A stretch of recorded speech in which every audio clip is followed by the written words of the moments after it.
Once again, our special guest has returned for another Q&A round, but this time he has even more cool stuff coming your way. For those of you who are uninitiated, writer, producer, director, and creator of the critically acclaimed Superdocs In Search of Darkness trilogy and In Search of Tomorrow, David Weiner has had an illustrious resume, from being a contributor to The Hollywood Reporter's Heat Vision, working as executive editor of famous Monsters of Filmland, a senior editor for Entertainment Tonight Online. He has won the Rondo Hatton Award 2 years in a row and worked in film as production assistant, production manager, and assistant director.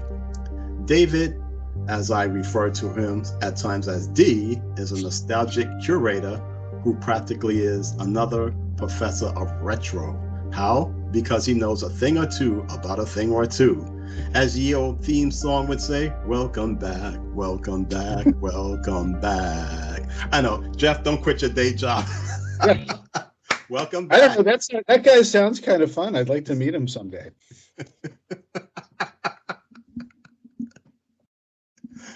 Anyway, my friend, I'm intro. I appreciate. I need to live up to that guy that you just described. But it's always good to be back, and I appreciate the stuff that you put together on Optic Nerve, and it's good to talk to you again, Jeff. Well, thank you. Anyway, let's get to business. So let's talk about your latest projects. In particular is the insert. One in particular is the In Search of Tomorrow book. Easy for you to say, absolutely. Yeah, I did a long-form documentary about 80s sci-fi movies, In Search of Tomorrow. And In Search of Tomorrow, listen, I'm constantly when I'm switching between In Search of Darkness and In Search of Tomorrow, I'm constantly screwing one for the other up and switching and mixing and matching. But fundamentally, 80s sci-fi, I got to dive into that and had a great time. And we were lining up In Search of Tomorrow Part 2, which is still on the back burner, but In Search of Darkness 90s, the clamor for 90s horror really became deafening. So we kind of switched gears a little bit, where the next documentary that I'll be making is going to be 90s horror. But we really thought Robin Block, who's the executive producer of, he's the actual creator of these films, and I'm the guy who gets to make them. But we collaborate on all the creativity elements. He said, we really should get into publishing as well. Let's start off with In Search of Tomorrow companion book, the ultimate companion book to In Search of Tomorrow.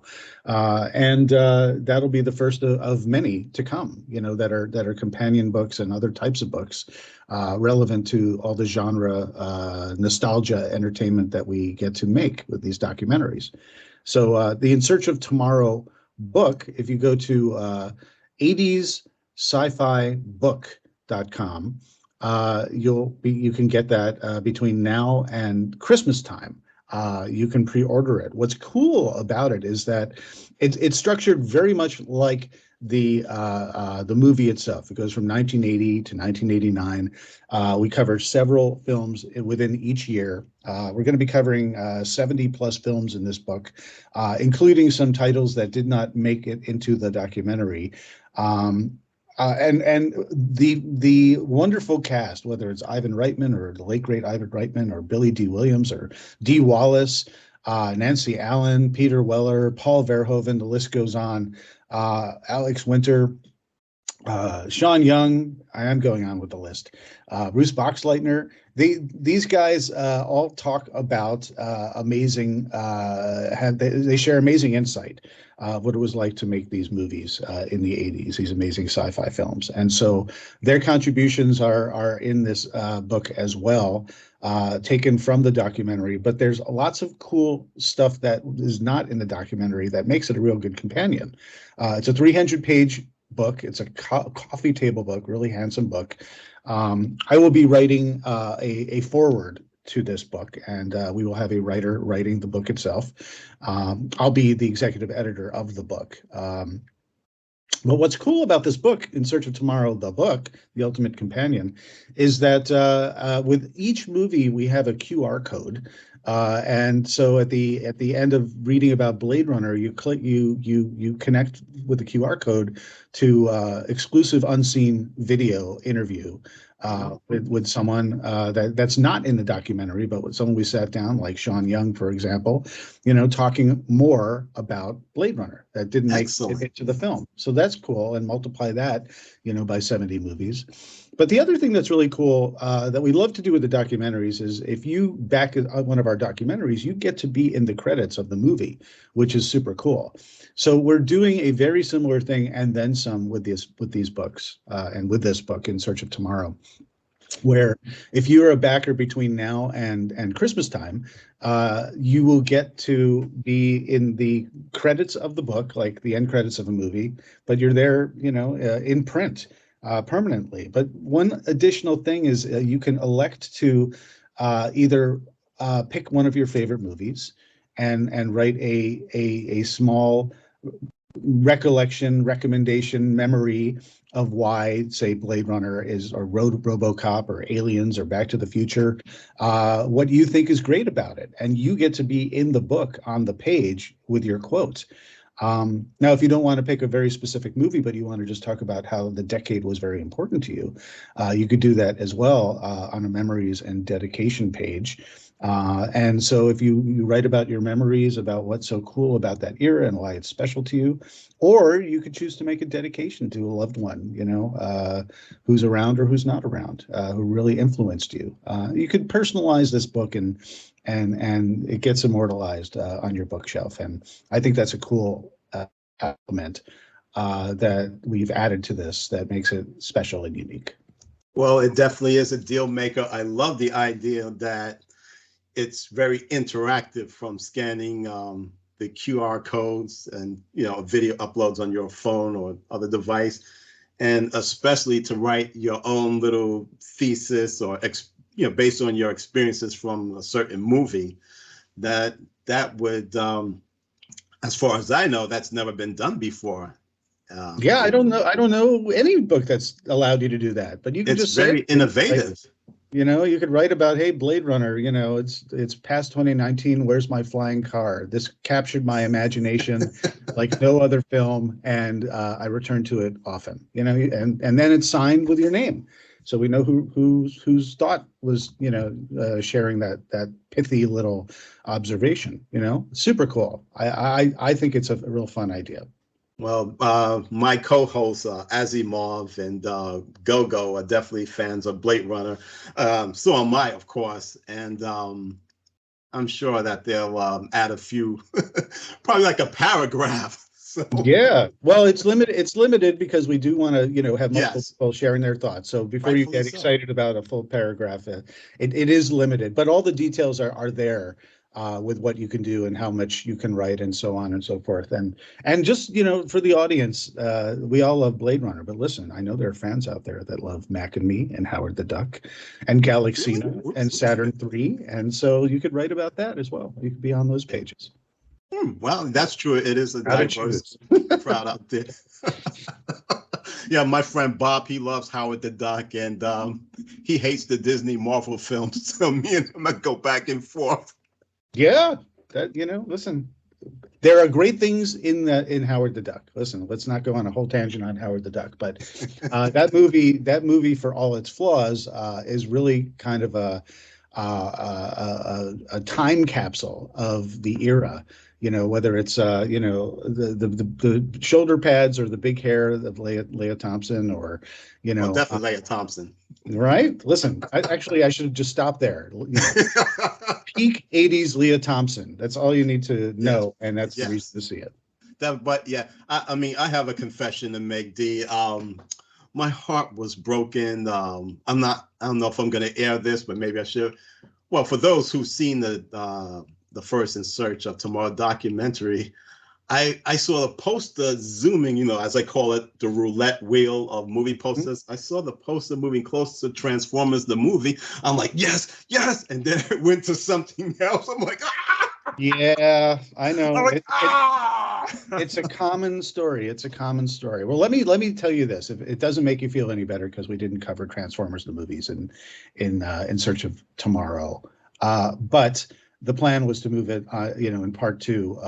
If it makes you feel any better, I was going back and forth trying to secure Peter Cullen to sit down and talk about that film and other stuff as well. I don't know if you know, he was like he made he also made like the sound for Predator and all that kind of stuff like that. Oh, that I didn't know. Yeah, he's done all sorts of, he's just a vocal artist, and we could not get the stars aligned with it, and so I made a difficult choice to just push it to the next film. The problem is I'll be the first to say there's some of my all-time favorite films that just did not make the cut of the first In Search of Tomorrow. And I even had spoken all about them with certain people. I mean, I have the material, but you run out of time. You run out of time. Logistic issues. I'd still be making that movie, part one. If I wanted to have all the stuff I wanted in there. So apologies, and I am sorry for disappointing you with the roulette wheel in the sky. No, that's understandable, but yeah, Transformers the movie was like my Disney, like, because you say these kids, oh, I grew up watching Bambi and such Peter Pan. No, to me it was Transformers the movie, because it was definitely a rock opera from the likes I'd never seen before. I have yet to watch the Rocky Horror Picture Show, but it was I had that experience, like, wow, especially during one scene where where the ship is infiltrated by the Decepticons, and they're playing in the background instruments of destruction as you see all our favorite Autobots get massacred. Ooh, it was so dark. That is the movie that actually got me into listening to the heavy metal genre, metal music. Yeah, it's real influential film, even in very advanced storytelling. It's not just like a kids TV show. A lot of people dismissed it as, it's the kids TV show in the movie theaters. But it went deep and it went dark, and it influenced a whole generation. And so it is a movie that definitely deserves its due properly, and hopefully I could do that in the future. But so yeah, definitely this book should be a day one pre-order. If you're a fan of science fiction, which most of us are, and especially if you appreciate the decade that defined pop culture, the 80s. Yeah, check it out. Check out the go to the site. There's a cool trailer that gives you a look at what the book is going to look like. And just go to 80s sci-fi book.com, and between now and Christmas, you could do it. You can pre-order it. And it's we're intending to get it to everybody in the springtime. And what else was I going to say? If you get it as a gift for someone, we have a cool digital certificate that you could give to them in lieu of the book itself, which you would have to wait for the spring. Definitely cool. And now for the other project, In Search of Darkness 90s. Mm-hmm. Can you tell us more about that? Yes, absolutely. Well, so we've done the In Search of Darkness 80s trilogy. So In Search of Darkness Part 1, Part 2, Part 3, which amounts to about 14 plus hours of exploration into one of the greatest decades of horror. The decade of the 90s is one that is often overlooked. I think a lot of people focus so much on the movies and the icons and the iconography of the 80s that they say, well, the 90s wasn't much going on until maybe Scream came along. But the thing is, if you're thinking that, look again. Yes. It's not the lost decade, or arguably it is the lost decade, because people don't really give it the attention it deserves. But there's so much going on. What we've decided this time around is to divide the documentary into two parts. So part 1 will be 1990 to 1994, part 2, 95 to 1999. We are from October 6th through Halloween at midnight, the stroke of midnight. We are doing a pre-order campaign for In Search of Darkness 1990 to 1994. And much like the previous In Search of Darkness movies, this will go year by year, 90 to 94, with larger context chapters in between. We'll be sitting down with icons of the era and experts as well, talking about all of your favorite films. And there are so many that are this era. It represented an amazing transition time for film and for filmmakers, because Hollywood really was smelling the money coming from 80s horror, but they didn't like the stigma of the label of the genre. So they started calling a lot of movies thrillers, even though they had horror elements or straight horror.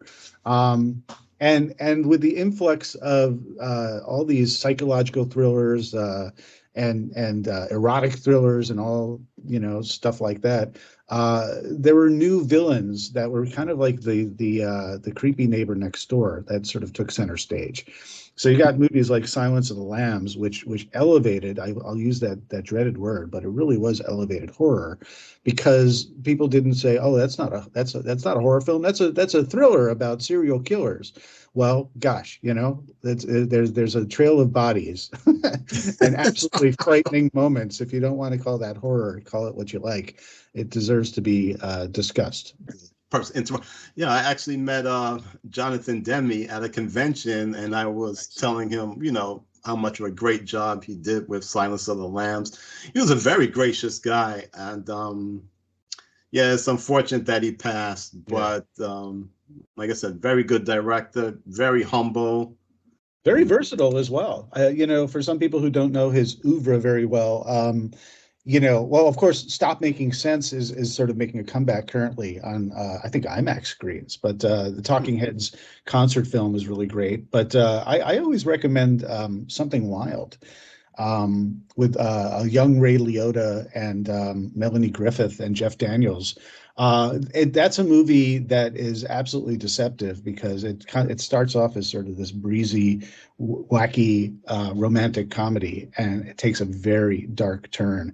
And that's the movie that put Ray Liotta on the map for me. I'll say no more about that. But in terms of 90s horror, there was still a lot of 80s carryover with the icons of the era. So you still had, the sequels with you got Leatherface, you got Pinhead, you've got Jason, you've got Freddy, you've got Chucky. They're all there. You even have, the Tall Man from Phantasm, in sequels, and so on. But they're sort of trying to, make themselves either interesting in the higher numbered sequels, or they're trying, like for Freddy Krueger, for example, with he died in Freddy's Dead, arguably, but returns in New Nightmare with Wes Craven getting very meta. Wes Craven's, he's at peak form in the early 90s. He's doing like The People Under the Stairs as well.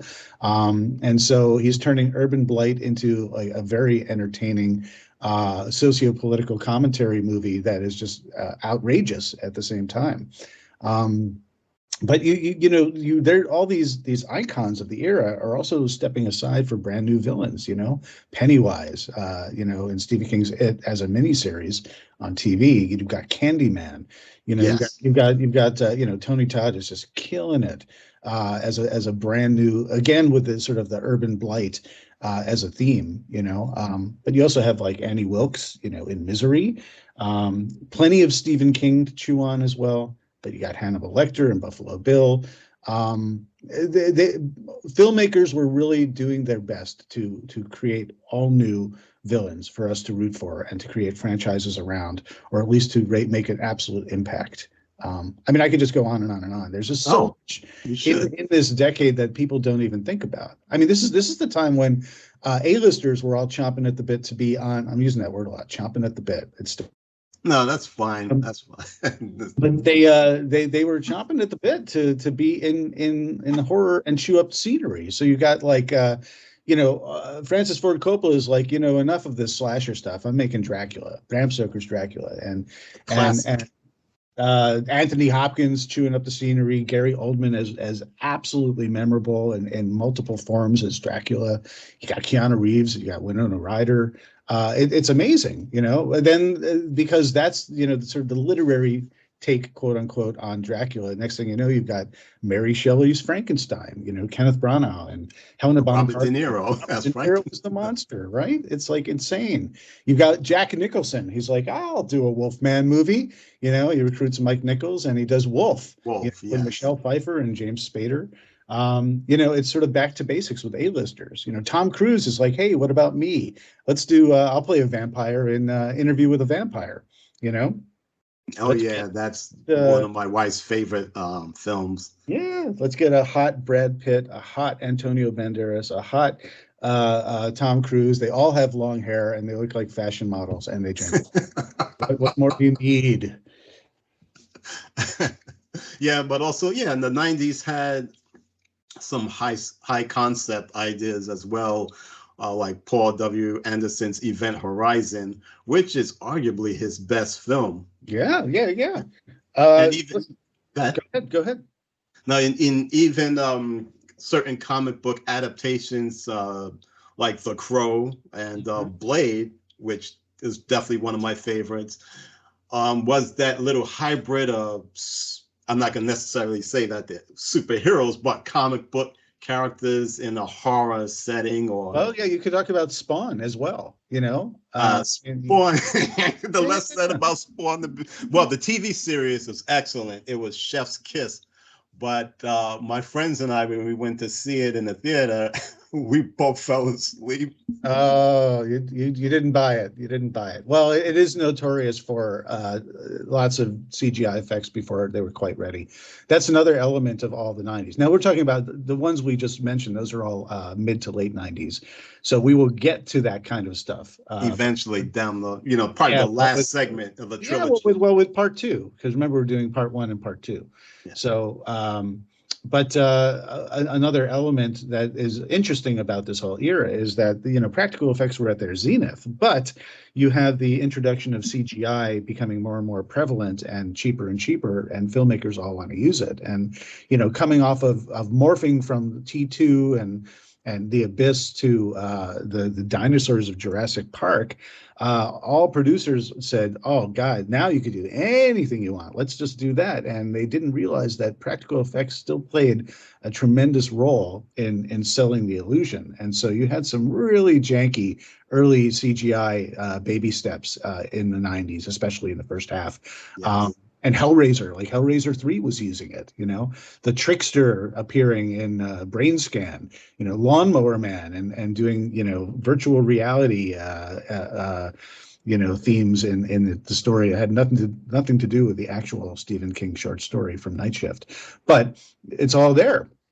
And so it's kind of, yes, it's bad CGI, but when you look back at that era, it's actually got a bit of a nostalgic element to it. At least it does for me, because I really dismissed a lot of it back in the day. But now when I come back, it's kind of comforting to see that they were trying to push the envelope with effects back then, even if it didn't quite work. And it really does sort of place these movies very smack dab in the early 90s and the mid 90s with the stuff we're talking about. Who can forget the Langoliers munching on airplane wings, and they looked like really bad, CGI Pac-Man, but I digress. Yeah, well, I'm definitely looking forward to the coverage of Hellraiser 3, Hell on Earth, which is one of my top guilty pleasures. Back then, a lot of people wrote it off. They said, oh, Pinhead goes Hollywood. He's the new Freddy Krueger with the banter or one-liners. But I thought it was, Doug Bradley looked like he was having so much fun. Oh, yeah. When he, just became this more, how should I say, lifelike as Pinhead, he smashes the pulpit and then does this pose like, I am the way. I bought it.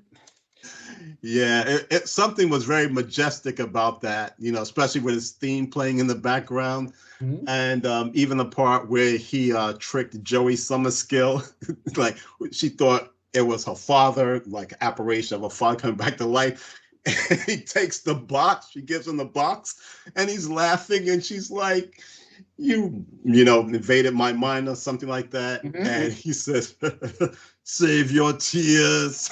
Right? It's such good stuff. I don't know. It's really fun. Terry Farrell is great in that movie too. I liked her as our heroine. And let's not forget, some of the new folks as well. Leprechaun makes his appearance. There's so much going on. You have to remember also that there's all the straight to video stuff. From Full Moon Entertainment, you got the Puppet Master franchise is going strong. Charles Band. Yeah, Charles Band. Demonic Toys and Subspecies, and the more Stuart Gordon stuff. He put out Pit and the Pendulum with Lance Henriksen and Jeffrey Combs in it, and there's just a lot of stuff that we forget. A lot of the straight to video stuff. They tried to create. I don't know why they only did one, but Dr. Giggles is a favorite of many. Yeah, my girlfriend at the time watched that. Ironically, you got the two LA Law guys. You got Larry Drake, and then you've got Corbin Burnson later as the dentist. What's the connection? What conversation did they have? You got to carry the mantle. I can't do another one of these things. Okay, I'll do it. Yeah, God bless Larry Drake. Yeah, he was great in the first Darkman movie, and then they brought him back, which didn't make sense because I could have sworn he blew up in the helicopter. But hey. Well, listen, it's creative writing. Sometimes you don't care because you just I'll be the first to say, they killed Freddy in the last one. I'm glad he's back in the. You don't care how they make it happen. They just make it happen. Listen, they killed Bond in the last one. He's going to just reappear in a form of another human. It doesn't matter if you want it, you want it. That's true. That's definitely true. But it's too late for the fan consultation for In Search of Darkness 90, is it? Yeah, it's not too late. We still have it up, I believe, if you go to 90s Horror Doc.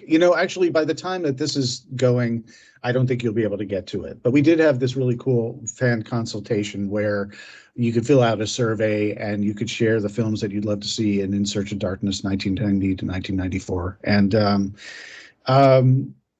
I take all that stuff to heart. It's very helpful to me because when you make these movies, you're really kind of in a vacuum, and there's so many choices that, like you with Transformers, at a certain point, I've got to choose between one and another title, competing for the limited space I have in a year. And Sophie's Choice. Well, what helps me make that Sophie's Choice when I choose between the children, if I have to choose between Child's Play 2 and Child's Play 3, if the chorus is saying Child's Play 2 is much better than 3, you don't even know. That is very helpful to me in terms of perception of these things. And so when people say, I'd love to see this obscure film, or, you can't make this movie without putting In the Mouth of Madness by John Carpenter, these are things that are important for me to help shape the trajectory of the film. But I'll sort of end by plugging the stuff, the In Search of Tomorrow book. Go to 80sci-fi-book.com. You have pre-orders go until Christmas Day. And then In Search of Darkness 1990 to 1994, go to 90shorrordoc.com. And all our socials are, it's still 80s Horror Doc on, Twitter and Facebook and Instagram and stuff. We've built up a nice audience there, so we just didn't want to just change the channel there.